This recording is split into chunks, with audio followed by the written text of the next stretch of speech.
Jamaica moved 4 places in the recent Doing Business report published by the World Bank. Now, the Doing Business report is based on findings from private sector stakeholders as well as the government. In addition to moving up in the rankings, Jamaica also recorded a 2-point jump in its Doing Business score, moving from 67.47 to 69.7. The country is on track to becoming the place of choice to do business. Hi there, I'm Theodore Henry, and this is Jamaica Magazine. It unfolds right now.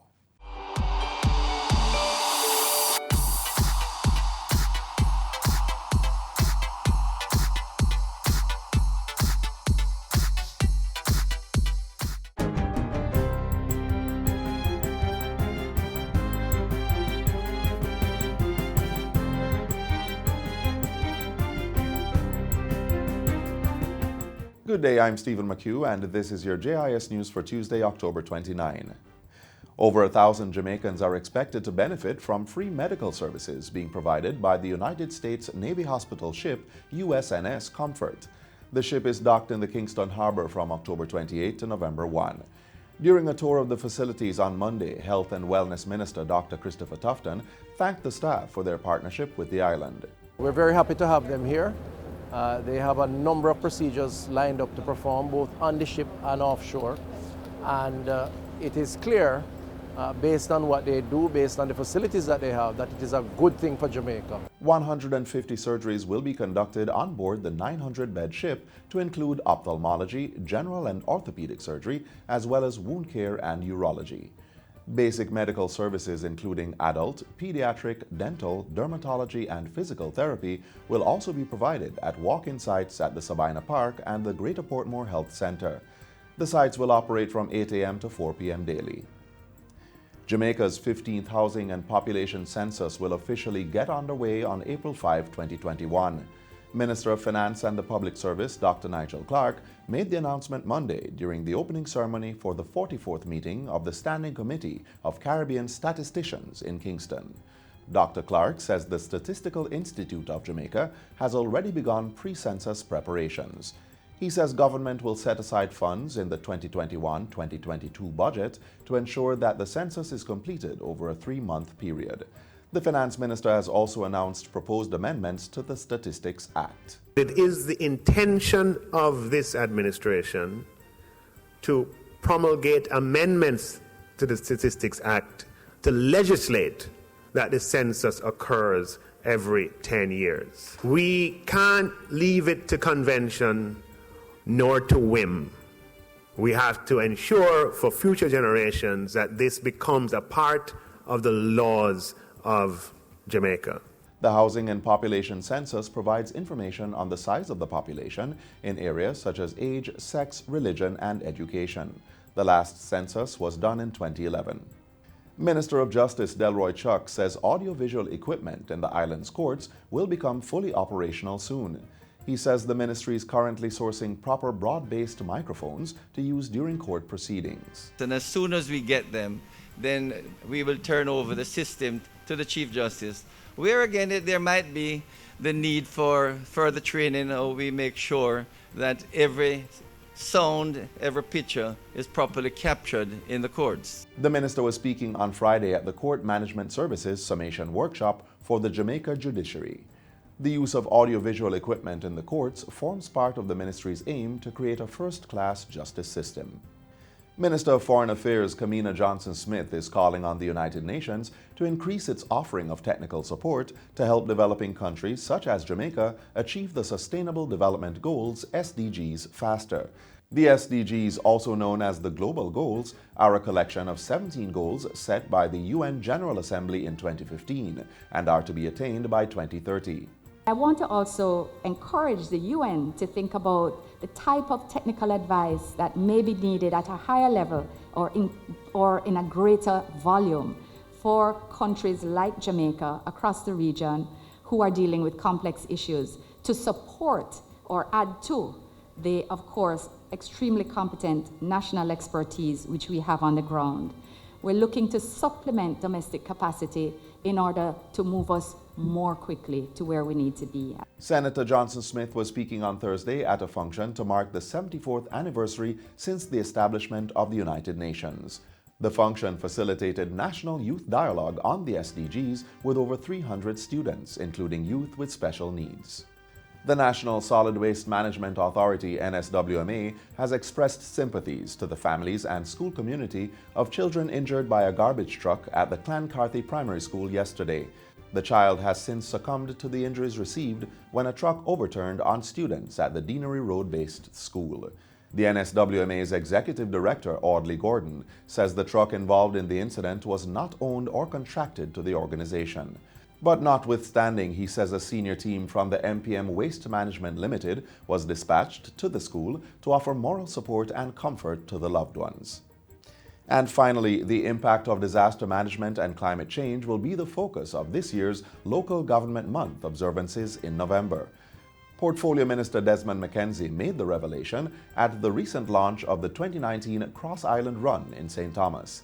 He charged the local authorities to adhere to building codes and disaster management best practices. The right to build is vested in the local authority to grant that permission. And you, mayor, and the team, and minority leader, and CEO, you must ensure that whatever building approvals are granted is granted for areas that is not prone to flooding. Mr. McKenzie says the Office of Disaster Preparedness and Emergency Management, OPM, will embark on a series of town hall meetings on disaster management during the month. The Cross Island Run precedes the observance, with runners taking the month's messages from the island's leaders to each municipal corporation. This is the third staging of this initiative, which has become an integral part of the calendar events for Local Government Month. And that's it for JIS News Today. I'm Stephen McHugh. Thanks for watching.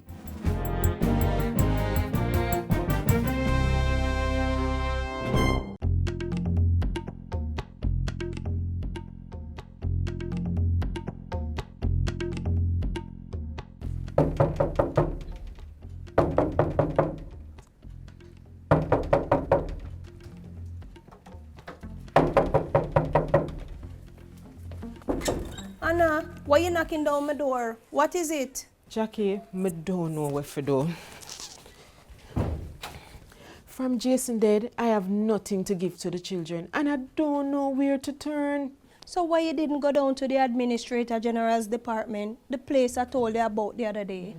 Lord Jackie, I know you try to help me, but remember say me and Jason never did marry, What do you mean by that, Anna?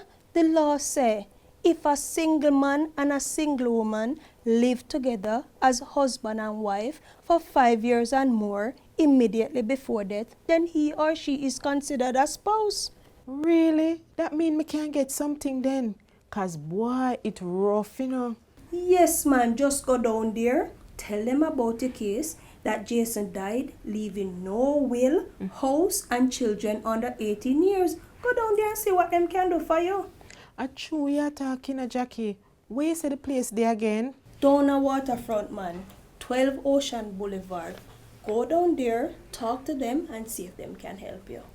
Okay, I'm going down there right now.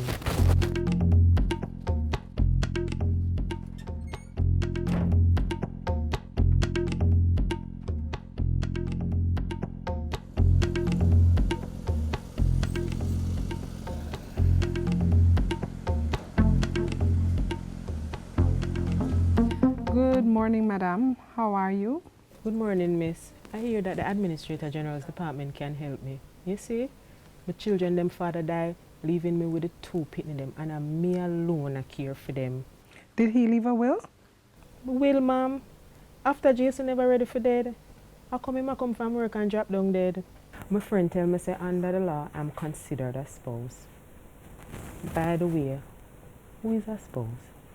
Under the Interstates, Estates and Property Charges Act, a spouse is a single man and woman living together as husband and wife for 5 years or more. By living together, the two persons should not have been separated at any time during the 5 years immediately before death. A surviving spouse includes a person who is legally married.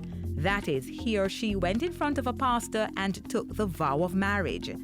If Anna meets the requirements, she can hire an attorney at law or go to the legal aid clinic to apply for an order from the court declaring that she's a spouse. Some of the questions the court will look at are: did Anna and Jason break up during the 5 years? Did Jason have any children, born in the same year as Anna's children? The court will also want to know if Anna or Jason were married before and not divorced. Once the order has been granted, the spouse would be entitled to benefit from the estate of the deceased.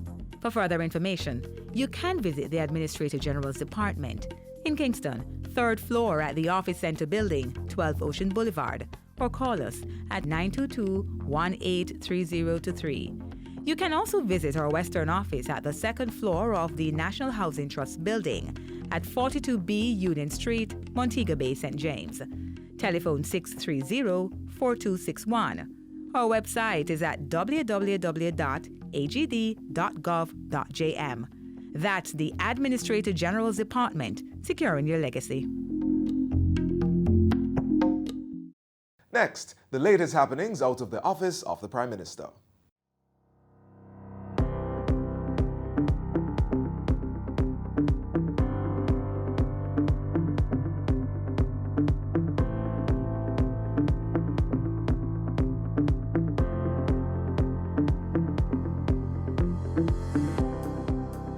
Prime Minister breaks ground for Children's Hospital in Montego Bay, 240,000 square foot BPO complex in Portmore, and commissions $630 million Essex Valley water supply system. You're watching Jamaica House Weekly. I'm Anthony Morgan.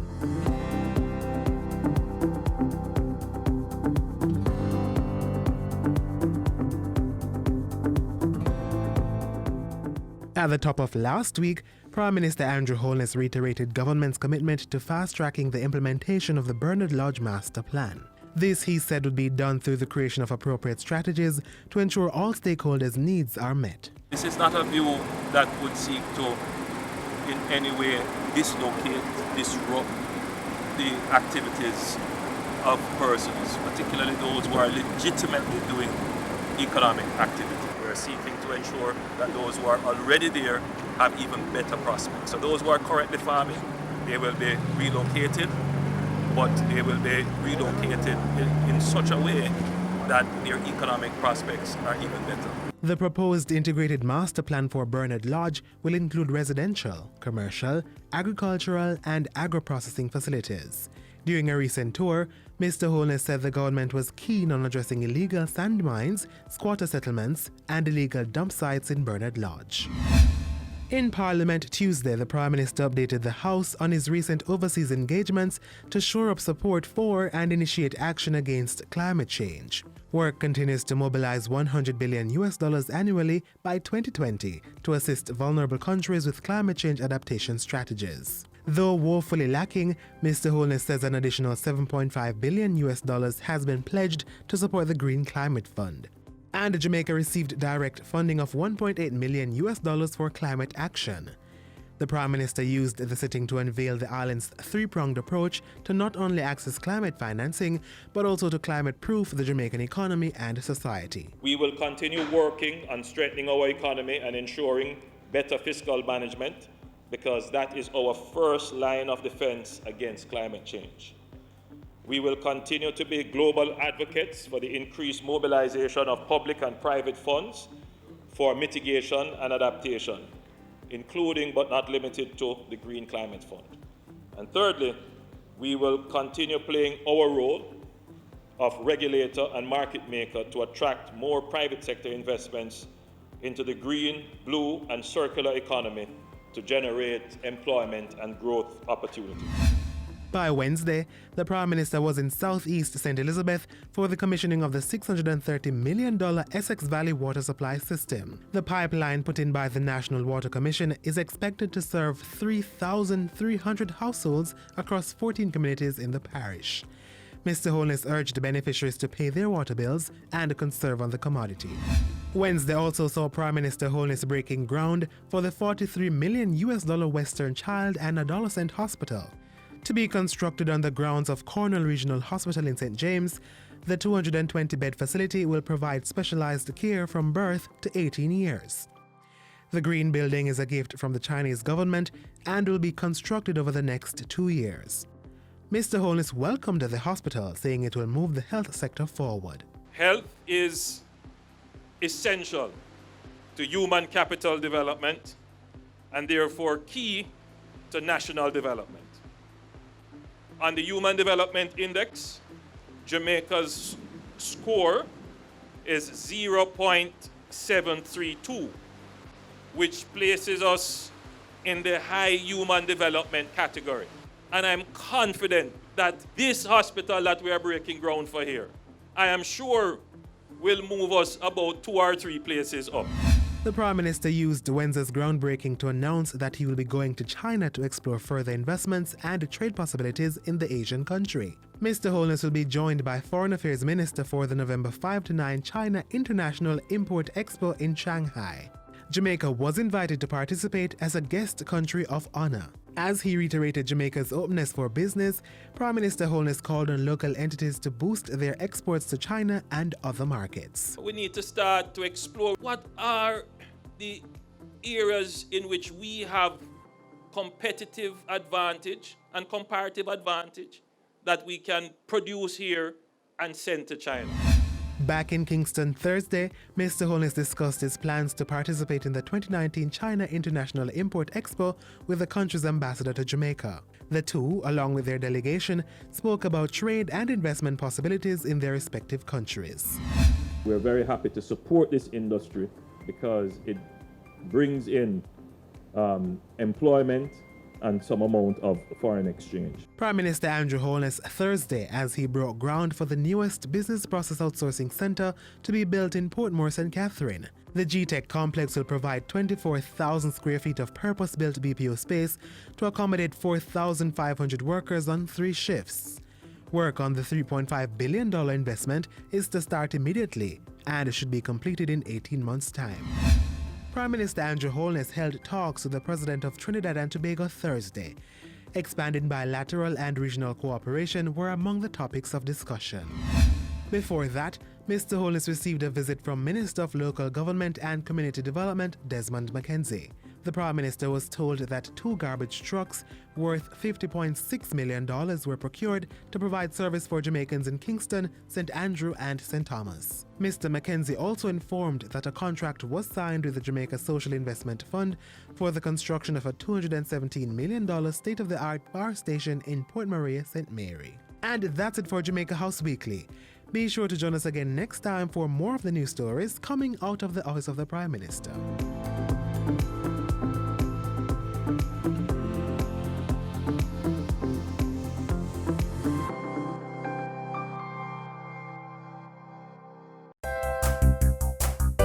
So many wish they could visit our shores. We live where they vacation. Brand Jamaica beckons all from the 4 corners of the earth. Well, as a Jamaican, I have great pride in selling it. Your pride that you sell Jamaica with is something that it rolls off.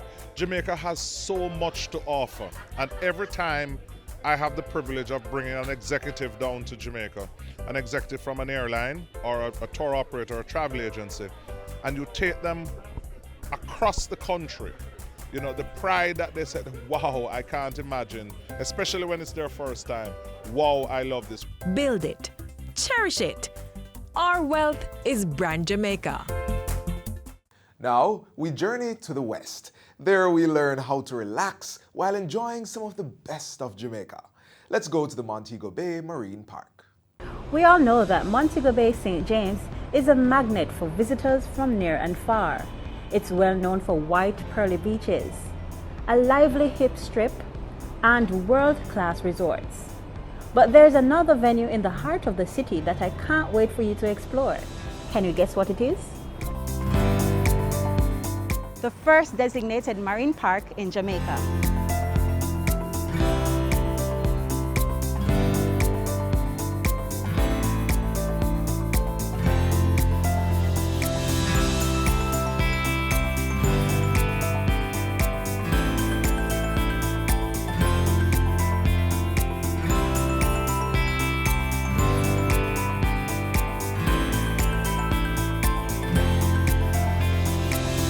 Montego Bay Marine Park is a protected area and our main role is to care and protect what's in it. And the park itself goes, say, from the border of Great River all the way up to Tropical Beach, and everything underneath and on the surface. So what we do, we patrol to ensure that people adhere to the fishing regulations in particular, or the boating regulations, the users regulations. We also do scientific research, because we have to make sure that the park is healthy. But protecting the sea and its marvelous inhabitants is just one of the many duties of the Marine Park Trust, which was established in 1991. It also has a mandate to increase environmental awareness and stewardship through informative and engaging activities. Summer camp now, what we do, we teach them, we have classes every day. Again, coral reef, fish, mangroves and so forth. We take them out. We have swimming classes, snorkeling classes, and they also, well, most of the times they get a catamaran cruise as well.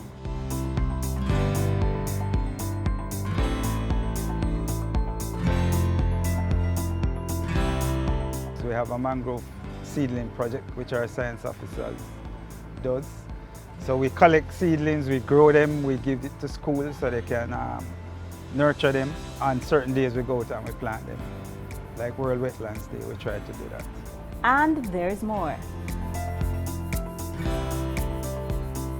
We have an educational component as well, where we visit schools and different communities, organizations. And we tell them what we do. We talk about pollution, how to minimize that, recycle, refuse, reuse. I'm sure you have heard about that. And the children, the school kids come to the park, they get a lecture and all you need to know about coral reefs, mangroves, birds, anything like that.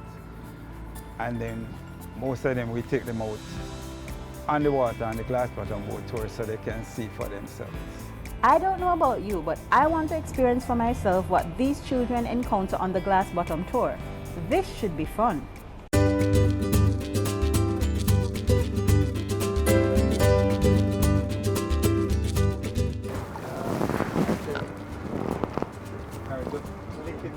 Huh?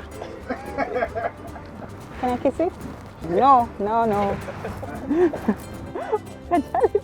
It's actually upside down, you know. This is how it's going in the water. Like. Oh yes, because it's gonna float. Wait, my hand first. It's so scary. You're feeling my walk. A bit. Oh my God, it's moving! Where's his head? It's actually moving. We also eat those. Yeah, people eat them. Oh my gosh! The rangers ensured that I had the full experience by introducing me to a few of the remarkable underwater creatures. I was even introduced to the different types of seagrass.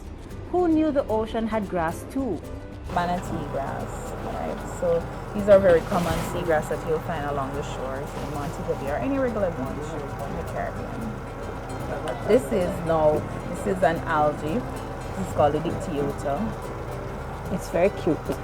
Yes, but the problem that we're facing due to runoff, you have a lot of algae taking over the reefs. So these will grow up around the live corals and actually smother them or prevent them from, reaching their actual potential. So when you have a lot of runoff with nutrients and different things, components in the water, pollutants, you'll find them growing and overpowering the corals.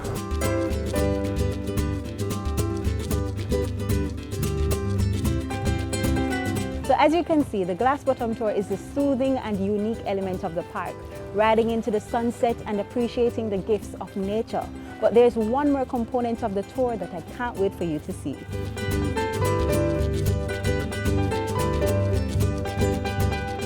Feast your eyes on Montego Bay's very own mangrove forest, known as Bogue Lagoon.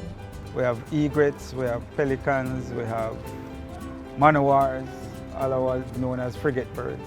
You can have up to 400 to 500 birds nesting at sunset, and you watch them coming in.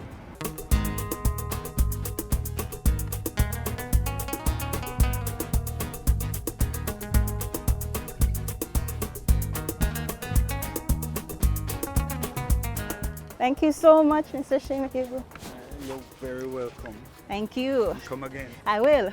Trust me, we've realized that beyond the resort life, there are far more things to do here in St. James. So why not make some time and go out there and enjoy some of these authentic and informative experiences. You won't regret it.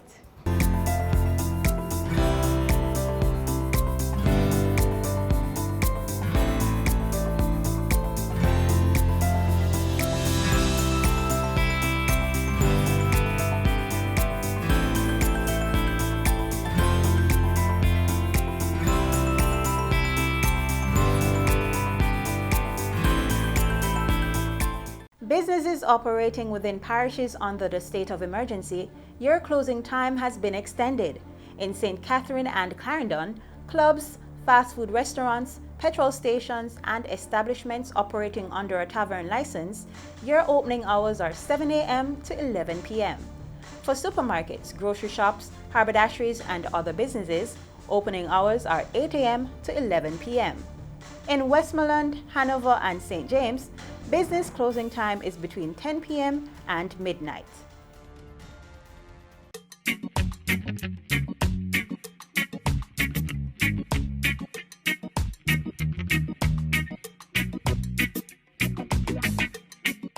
Keep we island clean, so clean. From the peaks to the beach, so clean.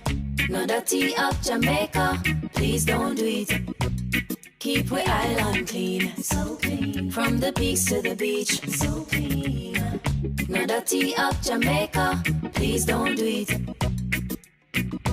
No dash no paper, no dash no plastic. Dispose your garbage responsibly. No know how to recycle, learn it quick. And if you drop it, better pick up every piece of it. Plastics last forever, don't forget the bits. Cause when them touch the street, them end up in the sea. Collect pan the reef where they fish them feed. And when you want seafood, I eat your Keep eat. we island clean, so clean. From the peaks to the beach, so clean. No dirty up Jamaica, please don't do it. No dirty up Jamaica, no dirty up Jamaica, no dirty up Jamaica, no dirty up Jamaica.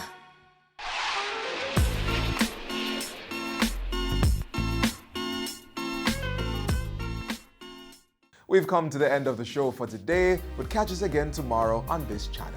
Here's a reminder to send your feedback to Jamaica Magazine at jis.gov.jm. You may also connect with us on Facebook, Instagram, and Twitter. On behalf of the entire production team, I'm Theodore Henry. Thanks for watching.